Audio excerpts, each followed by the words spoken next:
वंदे मातरम दोस्तों।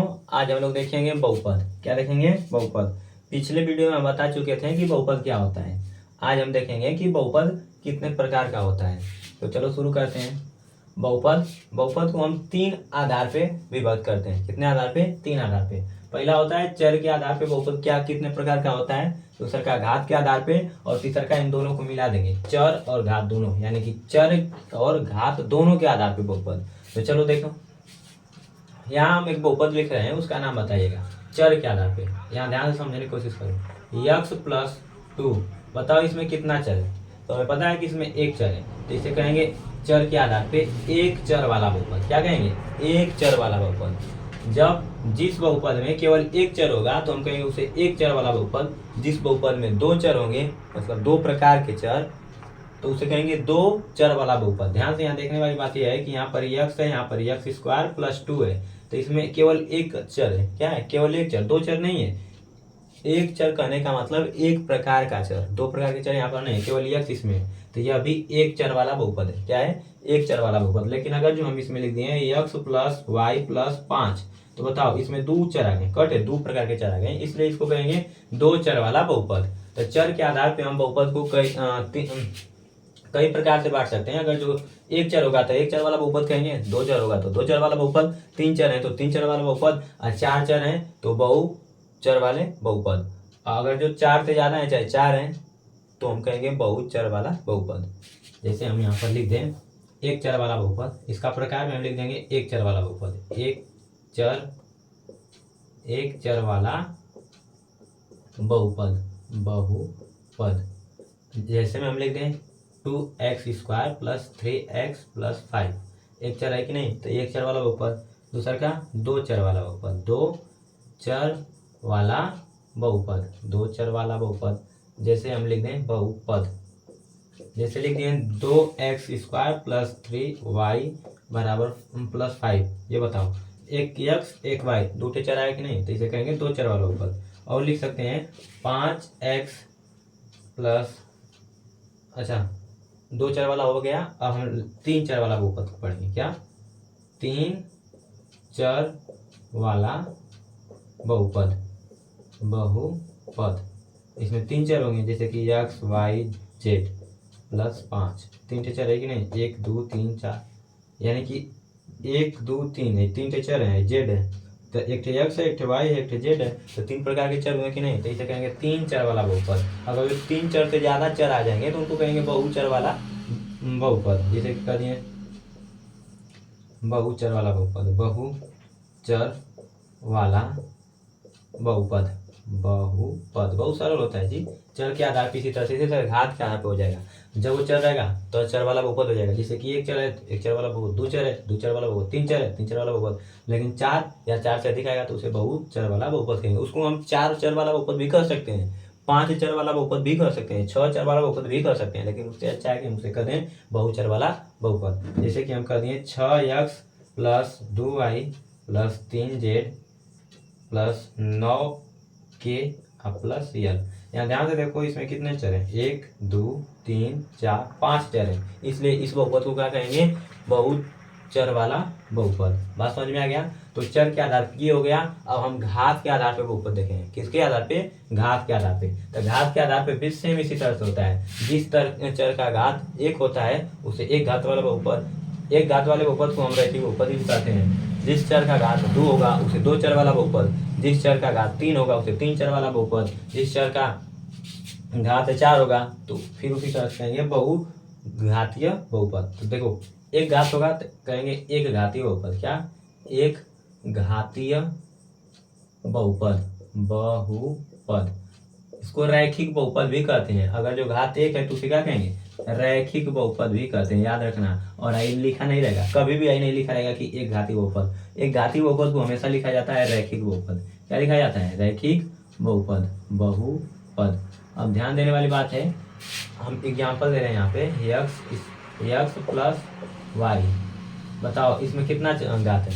घात कितना है? तो चर की अधिकतम घात एक है, यहाँ पर हम दो कर दे रहे हैं। चर की अधिकतम घात क्या है? एक है कि नहीं? चर, इसकी घात एक है। घात तो बता दिए थे ना पिछले वीडियो में, घात क्या होता है। तो इस बार फिर देख लो एग्जाम्पल में। अगर जो हम लिख दिए x की पावर 5 प्लस 9x प्लस 7 बताओ इतना लिख दें। अगर जो इसमें हम पूछेंगे कि इस बहुपद की घात क्या है, तो बहुपद की घात चर की अधिकतम घात को बहुपद की घात कहते हैं। जैसे यहाँ पर x की पावर 5 है, यहाँ पर x की पावर 1 है, अगर कुछ नहीं तो उसका मतलब 1 है, ठीक है ना। तो यहाँ पर 5 है, यहाँ पर 1 है, तो अधिक कौन हुआ, 5 है ना हुआ, तो इसलिए इस बहुपद की घात क्या आ जाएगी 5। लेकिन ये नहीं है, तो अब इस बहुपद की घात क्या है, तब 1 है, क्योंकि चर की अधिकतम घात 1 है, तो इसलिए इस बहुपद की घात क्या हो जाएगी 1। तो जब बहुपद की घात 1 हो जाती है तो वहाँ कहेंगे एक घातीय बहुपद, या उसे कह देते हैं रैखिक बहुपद। दूसरा द्विघातीय बहुपद, क्या द्विघातीय बहुपद, द्विघातीय बहुपद, जब बहुपद की घात 2 हो जाती है तो द्विघातीय बहुपद कहते हैं। जैसे कि 2x² प्लस 3x प्लस 5, अधिकतम घात 2 है कि नहीं, तो इसे कहेंगे द्विघातीय बहुपद। इसी तरह से आ जाएगा त्रिघातीय बहुपद, त्रिघातीय बहुपद, जब बहुपद की घात 3 हो जाता है तो उसे त्रिघाती कहते हैं। जैसे 3x³ plus 2x² plus 5x plus 9। बताओ इसमें अधिकतम घात 3 है कि नहीं, तो बहुपद की घात जब 3 होगा तो इसे कहेंगे त्रिघातीय बहुपद। अब आ जाएगा बहुघातीय बहुपद, जब 3 से अधिक हो जाएगा घात तो उसे कहेंगे बहुघातीय बहुपद। जैसे कि आ गया बहुघातीय बहुपद लेने, बहुघातीय बहुपद, बहुघातीय बहुपद हम लिख दिए 4x की power 9 plus 6x² plus 5x plus 9। अब बताओ यहाँ पर अधिकतम घात क्या है, 9 है, अधिकतम घात क्या है 9, अतः यह क्या हो गया 9 घातीय बहुपद। तो 9 घातीय बहुपद न करके उसको क्या कहेंगे बहुघातीय बहुपद। बात समझ में आ गया कि नहीं। तो ये हो गया चर के आधार पे बहुपद, घात के आधार पे बहुपद। अब दोनों को मिला देंगे, क्या करेंगे दोनों को मिला देंगे तो क्या हो जाएगा चर के आधार, अच्छा चर और घात दोनों के आधार पे हो जाएगा, तब चर और घात दोनों के आधार पे। तो इसका नाम कैसे लिखेंगे, तो यहाँ ध्यान से देखो, पहला हम कर देंगे एक चर वाला एक घातीय बहुपद। इसी तरह से कर सकते हैं एक चर वाला द्विघातीय बहुपद, एक चर वाला त्रिघातीय बहुपद, एक चर वाला बहुघातीय बहुपद। नहीं समझ में आया।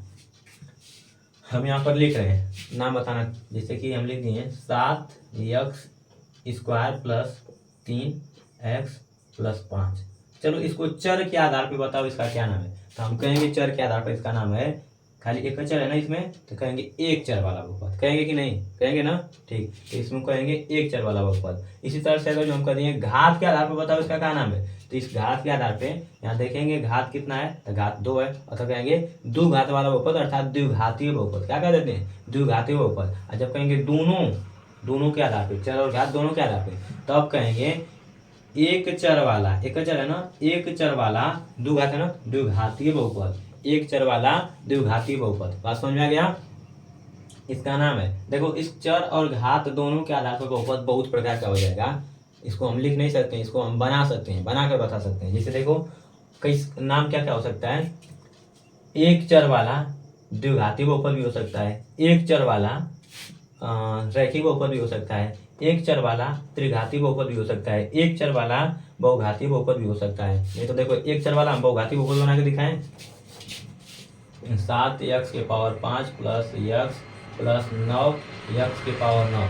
अब बताओ इस बहुपद में कितना चर है, एक चर है, तो कहेंगे एक चर वाला बहुपद, ठीक। लेकिन घात क्या है 9 है, तो इसे कहेंगे बहुघातीय बहुपद। कहेंगे कि नहीं, कहेंगे ना। जब दोनों को मिला देंगे क्या कहेंगे एक चर वाला बहुघातीय बहुपद। हुआ कि नहीं एक चर वाला बहुघातीय बहुपद। तो एक चर वाला जो बहुघातीय बहुपद हम कह रहे हैं, उस हिसाब से हम कह सकते हैं कि जो एक चर वाला, अच्छा चर और घात दोनों के आधार पे बहुत प्रकार के बहुपद बना सकते हैं। एक चर वाला एक घातीय बहुपद, एक चर वाला द्विघातीय बहुपद, एक चर वाला त्रिघातीय बहुपद, एक चर वाला बहुघातीय बहुपद। उसी तरह से आप कह देंगे दो चर वाला रैखिक बहुपद, दो चर वाला द्विघातीय बहुपद, दो चर वाला त्रिघातीय बहुपद, दो चर वाला बहुघातीय बहुपद। उसी तरह से तीन चर वाला एक रैखिक बहुपद, तीन चर वाला द्विघातीय बहुपद, तीन चर वाला त्रिघातीय बहुपद, तीन चर वाला बहुघातीय बहुपद। उसी तरह से कहते हैं बहुचर वाला रैखिक बहुपद, बहुचर वाला द्विघातीय बहुपद, रैखिक चर वाला त्रिघातीय बहुपद, रैखिक चर वाला बहुचर वाला बहुघातीय बहुपद। ऐसे कर सकते हैं कि नहीं, बहुत बन जाएगा। तो यहाँ हम लिखेंगे नहीं, इसको बस समझने वाली बात है कि इसके आधार पर कितना बहुपद हो सकते हैं, बहुत हो सकते हैं, और उनका नाम बस हम बहुपद को देख कर बता सकते हैं। जैसे हम यहाँ पर बहुपद लिख रहे हैं, उसका नाम बताना। जैसे लिख दिए 7x की power 5 plus 9x plus y² plus 9z, ठीक है। अब बताओ इस चर के आधार पे इसका क्या नाम है। तो चर के आधार पे इसमें कितने चर हैं ये देखेंगे तो एक थे, दो थे, तीन थे, यानी तीन प्रकार का चर इसमें है। तो इसका क्या नाम हो जाएगा, तीन चर वाला बहुपद। घात के आधार पे तो अधिकतम घात क्या है, 5 है। पंचघातीय बहुपद या हम कहेंगे बहुघातीय बहुपद। तो अब दोनों के आधार पे, चर और घात दोनों के आधार पर, तो कहेंगे तीन चर वाला बहुघातीय बहुपद बन जाएगा कि नहीं नाम। तो नाम बनाना आसान है इस ये वाला, कोई भी हम यहाँ पर लिख दें तुम लोग बता सकते हो। जैसे कि हम लिख दिए 3x² plus 9x5 plus 6x13। बताओ क चर वाला है, तो एक चर वाला बहुपद। अधिकतम घात क्या है, 13। तो कहेंगे बहुघातीय बहुपद, और दोनों मिला देंगे तो एक चर वाला बहुघातीय बहुपद हुआ कि नहीं। एक और एग्जाम्पल देखो, 3x plus 2y plus 5z3 plus 7l9। बताओ घात क्या है, 9। तो घात के आधार पे बहुघातीय बहुपद हो गया। चर कटे 1 2 3 4, एक x एक y एक z एक l। तो चर के आधार पर कितना आ जाएगा चतुर्घातीय बहुपद। चतुर्घातीय बहुपद न का अक्षर उसे क्या कहते हैं, बहुघातीय बहुपद। तो ये क्या हो गया, चार ठे चर है इसलिए हम चार चर वाला बहुपद कर सकते हैं, या तो इसे कर सकते हैं बहुचरीय बहुपद, बहुचरीय बहुपद। तो चर के आधार पर इसे कर सकते हैं, घात के आधार पर 9 ठे घात है तो इसलिए हम कहेंगे 9 घातीय बहुपद, या तो हम कह सकते हैं बहुघातीय बहुपद। तो इसका नाम क्या हम कह सकते हैं, बहुचर वाला बहुघातीय बहुपद, ऐसे नाम रख सकते हैं। तो नाम हम ऐसे रख सकते हैं। ये हो गया बहुपद का प्रकार। अब हम आगे देखते हैं शून्य क्या होता है। ठीक, बहुपद का शून्य, ये तो नोट कर लिए होगे, इसे नोट कर लेना। और सब्जेक्ट पे पेयर का है 10 रुपये कापी कर दो, चाहे 20 रुपये के, इसका नोट बनाते चलो। अब हम लोग देखेंगे शून्य क्या होता है। क्या शून्य, घात तो बता दिए थे बहुपद की घात क्या होता है। अब हमें शून्य देखना है। क्या देखना है, शून्य। हम यहाँ पर एक बहुपद लिख रहे हैं, ध्यान से देखना है, x प्लस 5। क्या लिखे, x प्लस 5। बताओ x की जगह क्या रखेंगे कि इसको हल करने के बाद जीरो आ जाए। तो हमें पता है x की जगह -5 अगर जो रख देंगे तो इसको हल करने के बाद क्या आ जाएगा, जीरो। जैसे कि हम x की जगह -5 रख दें, -5 आई प्लस 5 है, हल करेंगे क्या जाएगा, जीरो। तो x का मान हम -5 रख देंगे तो क्या हो गया, पूरा जीरो हो गया कि नहीं। तो शून्य सेम ही होता है। ये बहुपद है, हाँ बहुपद है। बहुपद में आई चर है, हाँ चर है। चर का मान -5 रखे हैं तो क्या हो गया, जीरो। तो हम इसका सूत्र कैसे, मतलब परिभाषा कैसे बनाएंगे शून्य का, कि किसी बहुपद में, बहुपद है, किसी बहुपद में दिए गए चर, हाई चर है, किसी बहुपद में दिए गए चर का वह मान जिसे बहुपद में रखने पर पूरे बहुपद का मान शून्य हो जाता है, उसे बहुपद का शून्य कहते हैं। ये हो गया सूत्र, मतलब परिभाषा। तो शून्य का परिभाषा लिख लो, किसी बहुपद में दिए गए चर का वह मान जिसे, किसी बहुपद में दिए गए चर का वह मान जिसे बहुपद में रखने पर पूरे बहुपद का मान शून्य हो जाता है। क्या हो जाता है, शून्य हो जाता है, उसे बहुपद का शून्य कहते हैं। क्या कहते हैं, उसे बहुपद का शून्यक कहते हैं। तो बहुपद का शून्यक समझ में आ गया, बहुपद का शून्यक। जैसे हम यहाँ पर लिख दे रहे हैं, लिख लेना, जैसे 7x नहीं, x प्लस 9 में x बराबर -9 रखने पर बहुपद का मान शून्य हो जाएगा। बहुपद का मान शून्य हो जाएगा, अतः बहुपद का शून्यक, अतः बहुपद का शून्यक कितना होगा, -9 है। अतः बहुपद का शून्यक क्या है, -9 है। हो गया इतना, ठीक है। तो अब शून्यक समझ गए। अब हम देखेंगे शून्यक और घात में संबंध। शून्यक और घात में संबंध क्या होता है, तो मिटा दे इसको। नोट कर लेना, स्क्रीनशॉट ले लो।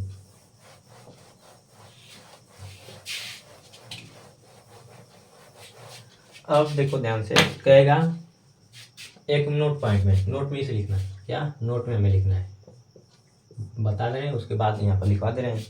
तो ध्यान से देखो, एक हम यहाँ पर बहुपद लिख रहे हैं 7x के स्क्वायर प्लस 3x प्लस 5। बताओ इस बहुपद की घात क्या है।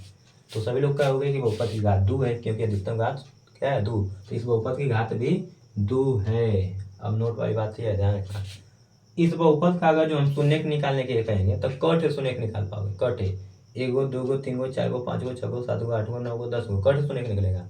तो हम कह सकते हैं कि इसकी घात 2 है ना, तो इसका अधिकतम शून्य 2 निकाल सकते हैं। कट है 2 शून्य, 2 से ज़्यादा नहीं निकाल पाएंगे। अधिकतम शून्य कितना निकाल सकते हैं 2 से कम भी आ सकता है, लेकिन 2 से ज़्यादा नहीं आएगा। इतना याद रखना कि किसी भी बहुपद का शून्य उसके घात के बराबर निकाल आ सकता है, उसके घात के बराबर आ सकता है, उससे ज़्यादा नहीं आ सकता, उससे कम आ सकता है। ठीक, जैसे कि हम यहाँ पर एक और लिख रहे हैं 7x के power 5 plus x power 4 plus x power 3 plus 9 4x square plus 9।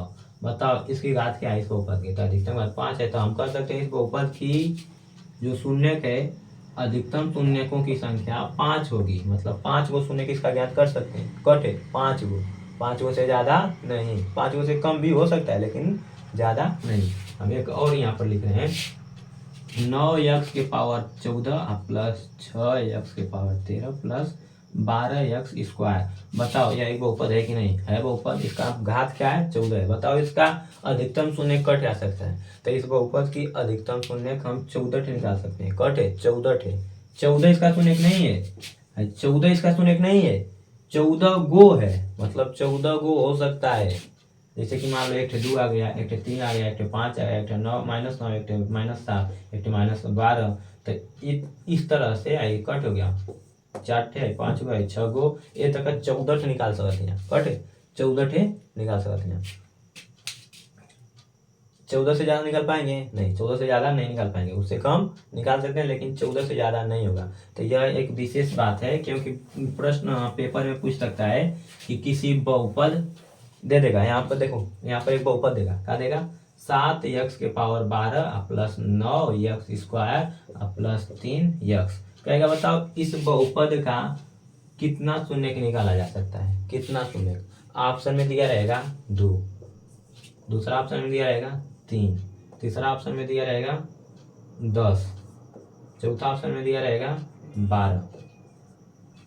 ठीक, या तो ऐसे दे सकता है प्रश्न तो हम 12 कहेंगे, या तो ऐसे भी दे सकता है, पूछेगा इस बहुपद का कितना शून्य ज्ञात किया जा सकता है, तो कह देगा, लिखेगा 12 से अधिक, 12 से अधिक, यहाँ लिखेगा 12 से कम, यहाँ लिखेगा 50, यहाँ लिखेगा 12 से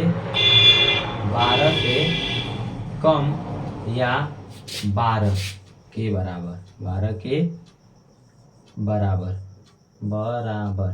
मतलब 12 से कम निकाल सकते हैं या 12 के बराबर, यानी 12 गो निकाल सकते हैं, नहीं तो 12 से कम। सही वाला ऑप्शन सही हो जाएगी। ऐसे प्रश्न पूछ सकता है। हम एक इसका खाका बताएं तुमको। तो शून्यक समझ गए, बहुपद समझ गए और बहुपद के प्रकार समझ गए। इस वीडियो में इतना ही रहने देते हैं, अगले वीडियो में और आगे बताएंगे इस पर बहुपद का जो शून्य कैसे निकालते हैं और शून्य ग्राफ विधि से कैसे निकालते हैं। ग्राफ पे अगर जो एक चार्ट खींच दिया जाएगा तो उससे हम शून्य कितना होता है पता